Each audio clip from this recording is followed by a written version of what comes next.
Sofia brûle, pas au sens figuré, mais littéralement. Des feux de joie, non pas de célébration, mais de fureur, illuminent les rues.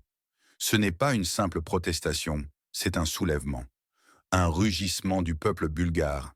Il se lève contre l'euro, monnaie que l'Union européenne et la Banque centrale européenne veulent leur imposer d'ici 2025. Une décision perçue comme un jugement, non une simple approbation. Le débat public? Quasi inexistant. Une imposition, disent-ils. Question à vous, où vous regardez-nous?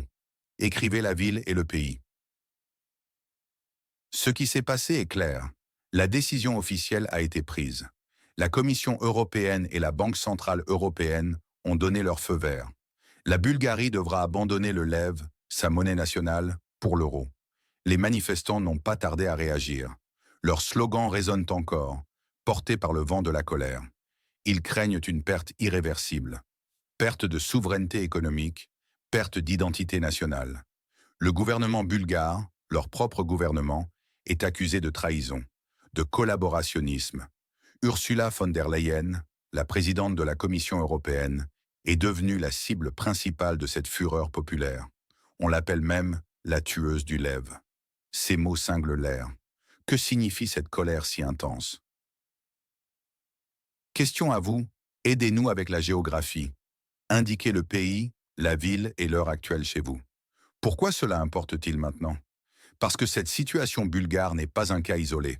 C'est un test, un signal d'alarme pour toute l'Europe de l'Est. D'autres pays comme la Roumanie, la République tchèque, la Pologne et la Hongrie observent attentivement. Leurs populations sont déjà de plus en plus eurosceptiques. L'affaire bulgare valide leur peur. Ce n'est plus seulement une question économique. C'est une guerre de symboles, une lutte pour le droit d'être soi-même, la bureaucratie contre le peuple, le chiffre contre le sens, l'autodétermination nationale contre la centralisation européenne. La Bulgarie pourrait devenir un polygone pour les expérimentations. Européenne, un laboratoire. Le lève n'est pas qu'une monnaie, c'est un lion, c'est leur liberté, que nous devrions vérifier dans notre prochain épisode. Une affirmation, par exemple, plus d'inflation après l'euro. Les officiels européens, tels que Valdis Dombrovskis, commissaire européen, sont perçus comme déterminés à appliquer cette décision sans égard pour l'opinion publique bulgare. C'est la version officielle, une intégration nécessaire pour la stabilité. Mais une autre version, celle qui gronde dans la rue, raconte une toute autre histoire. Sofia est enflammée, disent les Bulgares. Pas au sens figuré, mais littéralement. Cette intégration à l'euro est perçue comme une capitulation symbolique, une forme déguisée d'asservissement économique. Des sources anonymes affirment que le débat public a été inexistant. Les experts en chuchotent. C'est une décision imposée. Bruxelles, allèguent certains, pousserait ce processus pour centraliser encore plus de pouvoir, pour nourrir les élites occidentales, dépouiller les pays de leur capacité à influencer leur propre économie. Que cache cette hâte? Des complots d'élite, susurrent d'autres. Qui fait autorité selon vous sur ce sujet? Nommez une personne ou un média. L'histoire de la Bulgarie est marquée par la lutte pour sa souveraineté, du joug ottoman à l'influence soviétique, puis l'adhésion à l'UE en 2007. Le lève, leur monnaie, est resté un symbole d'autonomie. Depuis 1999, le cours du lève est lié à l'euro. Grâce à un currency board, cela a garanti plus de 20 ans de stabilité, le droit de forger sa propre monnaie. C'est un signe de souveraineté depuis l'Antiquité. L'arrivée de l'euro est vue comme l'étranglement de ce lion, de leur indépendance. Une blessure profonde. La Bulgarie a toujours été un carrefour, une terre de résistance et de fierté. Le sacrifice de leurs intérêts nationaux. Non pas pour un rêve, mais pour un cauchemar. Une guerre symbolique pour leur identité. Quel événement, selon vous, n'est pas assez couvert par les médias traditionnels? Nommez-le et expliquez en une phrase. Alors, que peut-on attendre? Le scénario le plus probable est l'ignorance. Les protestations seront minimisées, l'euro sera discrètement introduit. Mais cette colère latente ne s'éteindra pas. Elle se traduira par des vagues de mécontentement social. Grèves, nouvelles manifestations. Le pire scénario? La répression violente des manifestations. Le gouvernement bulgare pourrait choisir cette voie, transformant le pays en une sorte de décor de démocratie, où les décisions sont dictées par Bruxelles. C'est là que réside le danger. Les conséquences économiques sont également alarmantes. Une inflation généralisée est redoutée. La hausse des prix, en particulier pour les services publics, les transports et les produits de base. Stagnation des revenus. La perte de contrôle sur leur politique monétaire. Vulnérabilité accrue aux crises externes. L'effondrement des petites et moyennes entreprises. Le chômage qui flambe. Une migration massive des jeunes. Votre pronostic, quand cet événement aura-t-il lieu? Mois, années et une raison. L'histoire nous a montré les difficultés d'autres pays passant à l'euro. La Croatie, la Lettonie, la Lituanie, l'Estonie, la Grèce. Partout, les prix ont augmenté. Les salaires ont stagné. Une leçon amère pour la Bulgarie. Les plus vulnérables seront les plus touchés. Les retraités, les ménages à faible revenu.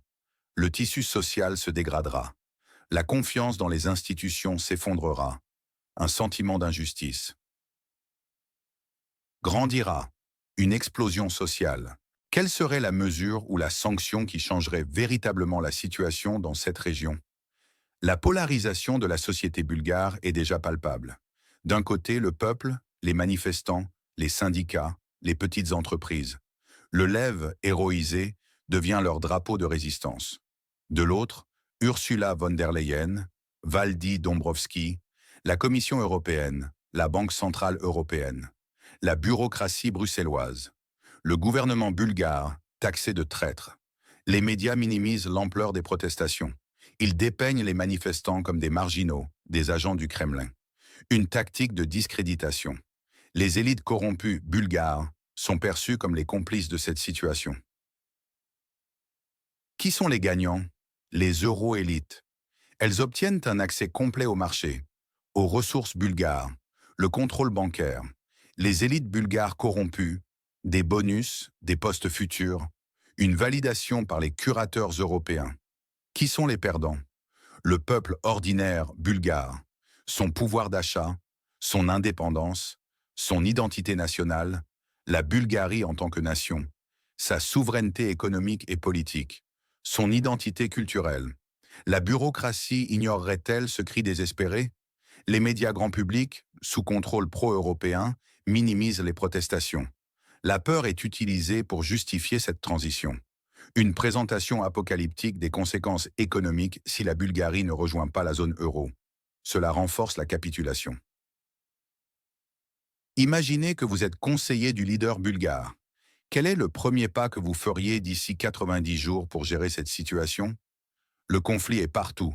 Une nouvelle guerre froide, entre système et individu, entre bureaucratie et peuple. Les mots flamme, fureur, désespoir, colère, capitulation, asservissement, cauchemar, trahison sont sur toutes les lèvres. La Bulgarie, selon les rumeurs populaires, deviendrait un terrain d'expérimentation. L'euroscepticisme monte en flèche dans d'autres pays d'Europe de l'Est. La situation bulgare est une flamme. Elle pourrait se propager. Le lève, il n'est plus seulement une monnaie. C'est un symbole, un drapeau de résistance, une histoire gravée. La monnaie bulgare est son âme. Elle incarne la liberté et l'identité. Est-ce vraiment la liberté que l'on offre, ou un nouvel esclavage déguisé? Le lion hurle. Est-ce le chant du signe de sa liberté? La Bulgarie peut-elle résister au baiser de la mort de Bruxelles? Quelle est la ligne rouge qui ne doit pas être franchie entre l'intégration européenne et la souveraineté nationale? La décision de forcer l'adoption de l'euro en 2025 s'apparente à un jugement pour le peuple, non à une simple décision économique. Cette fureur populaire, Ursula en prison, notre lion, notre liberté, la Bulgarie, pas une colonie, c'est le reflet d'une rage profonde. Il cible Ursula von der Leyen, la tueuse du lève, car elle incarne la machine européenne qui, selon eux, écrase leur identité. Cela n'est pas seulement un problème économique, c'est une guerre. Symbolique pour le droit d'être soi-même. C'est une nouvelle guerre froide entre système et individu, bureaucratie et peuple, chiffre et sens. Le peuple bulgare est présenté comme la victime d'une décision imposée. Victime trahie par ses propres dirigeants. Il est vital de comprendre que les médias établis, sous le contrôle pro-européen, sont accusés de minimiser l'ampleur de ces protestations, de discréditer les manifestants comme des marginaux, des sectaires ou des agents du Kremlin. Une rhétorique simpliste pour faire taire la dissidence. Cette tentative de faire passer le peuple pour des agents étrangers vise à masquer le malaise réel. La peur apocalyptique des conséquences économiques de la non-adoption de l'euro est également mise en avant comme un outil de pression. Le LEV, avec ses 20 ans de stabilité grâce au Currency Board, est maintenant menacé. Les exemples d'autres pays qui ont adopté l'euro, comme la Croatie ou la Grèce, où les prix ont augmenté et les salaires ont stagné, sont une sombre prophétie pour la Bulgarie. Cette polarisation entre ce qui est perçu comme « nous », le peuple bulgare, et « eux », les élites de Bruxelles, le gouvernement bulgare traître, les médias mainstream pro-UE, crée une dynamique explosive. L'exagération des conséquences économiques et sociales, comme un raz-de-marée de faillite ou une explosion sociale, est destinée à justifier les mesures draconiennes. C'est une dramatisation calculée. Le ton est alarmiste, dramatique, passionné et accusateur. Il vise à provoquer l'indignation, la peur et un sentiment d'urgence. La Bulgarie, membre de l'UE depuis 2007, a conservé le lève comme un symbole d'autonomie. L'histoire du pays, sous différents drapeaux, ottomans, soviétiques, européens, rend la question de la souveraineté toujours douloureuse et vivante. Le faible niveau de vie, en Bulgarie comparé à d'autres pays de l'UE, comme la France et l'Allemagne, est mis en évidence pour souligner l'impact disproportionné de l'euro. Les milliers de jeunes Bulgares qui pourraient émigrer sont une conséquence tragique et une menace pour l'avenir de la nation. L'intégration à l'UE, et maintenant à l'euro, est souvent présentée comme une capitulation symbolique et un asservissement économique. C'est une vision sombre, mais partagée par une large partie de la population. La question est simple. Est-ce que cette tentative d'imposer l'euro à la Bulgarie est la dernière étape vers une Europe centralisée à tout prix ou le début d'une rébellion populaire plus large? Dites-nous ce que vous en pensez en commentaire. Partagez cette vidéo pour éclairer le débat. Abonnez-vous à notre chaîne et activez la cloche pour ne manquer aucune de nos analyses percutantes. En outre, il est impératif de souligner le rôle pernicieux de la désinformation dans ce contexte. Les sources pro-européennes cherchent à minimiser la portée des mouvements de protestation en les qualifiant de marges extrémistes ou de groupuscules isolés. Ils omettent de mentionner la participation croissante des syndicats, des associations professionnelles et d'une partie significative de la population civile qui ne se reconnaissent pas dans cette caricature.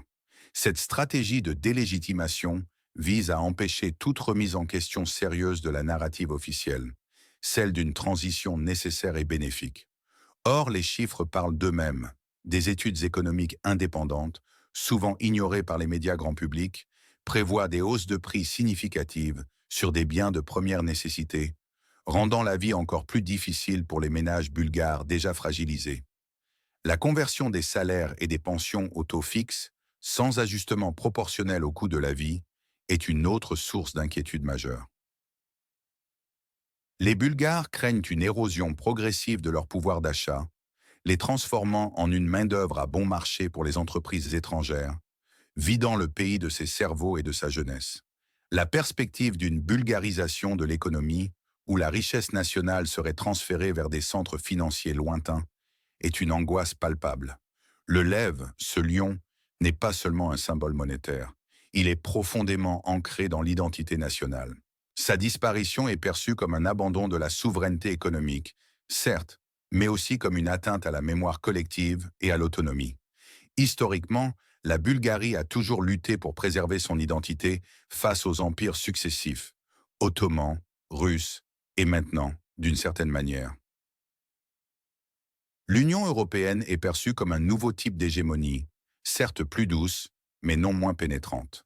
Le Currency Board de 1997 a apporté une stabilité financière remarquable, une rareté dans l'histoire post-communiste de la Bulgarie. Abandonner ce système éprouvé pour une monnaie gérée par une institution lointaine, la BCE, dont les priorités ne sont pas nécessairement alignées sur les spécificités économiques bulgares, est vu comme une folie. Les manifestants brandissent des pancartes comparant le passage à l'euro à une liquidation nationale, une capitulation sans condition. Ils expriment le sentiment que leur pays est traité comme une colonie, une entité sans voix propre, dont le destin est décidé dans des couloirs lointains, à Bruxelles ou Francfort. Les arguments économiques favorables à l'euro, tels que la réduction des coûts de transaction, l'attraction des investissements étrangers et l'intégration aux chaînes de valeur européennes, sont balayés par la réalité des craintes populaires. Ces avantages sont jugés secondaires face à la perte de contrôle sur la politique monétaire et budgétaire. La Bulgarie, avec son histoire de corruption et de gouvernance instable, voit dans l'euro un rempart contre sa propre instabilité, mais aussi un fardeau supplémentaire.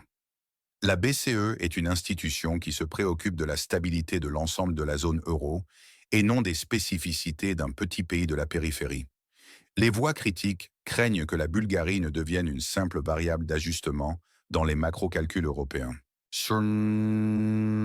De plus, la composition hétérogène des manifestants est souvent délibérément ignorée. Il ne s'agit pas uniquement de nationalistes extrémistes, comme certains médias tentent de le faire croire. On y trouve des entrepreneurs locaux craignant la concurrence déloyale des grandes entreprises européennes, des agriculteurs redoutant la suppression des subventions nationales, remplacées par des aides européennes moins adaptées, des retraités angoissés par l'érosion de leurs petites pensions, et des étudiants soucieux de leur avenir dans une économie soumise à des chocs extérieurs. Ce sont des citoyens ordinaires, de toutes les couches sociales, qui expriment un profond malaise face à un processus décisionnel opaque et un sentiment d'être dépossédés de leur destin national. Les rumeurs de complot et les théories du complot concernant les élites corrompues et les motivations cachées de Bruxelles ne sont pas le simple fruit de l'imagination populaire. Elles sont alimentées par l'absence de dialogue transparent et le mépris apparent de l'opinion publique. Quand les canaux traditionnels de la représentation politique semblent muets, les citoyens se tournent vers d'autres explications, parfois simplistes, mais qui résonnent avec leur vécu. L'absence d'un référendum sur le passage à l'euro est particulièrement douloureuse pour de nombreux Bulgares. Ils estiment que cette décision fondamentale devrait être soumise à la volonté populaire, et non imposée par un gouvernement perçu comme illégitime ou manipulé par des forces extérieures.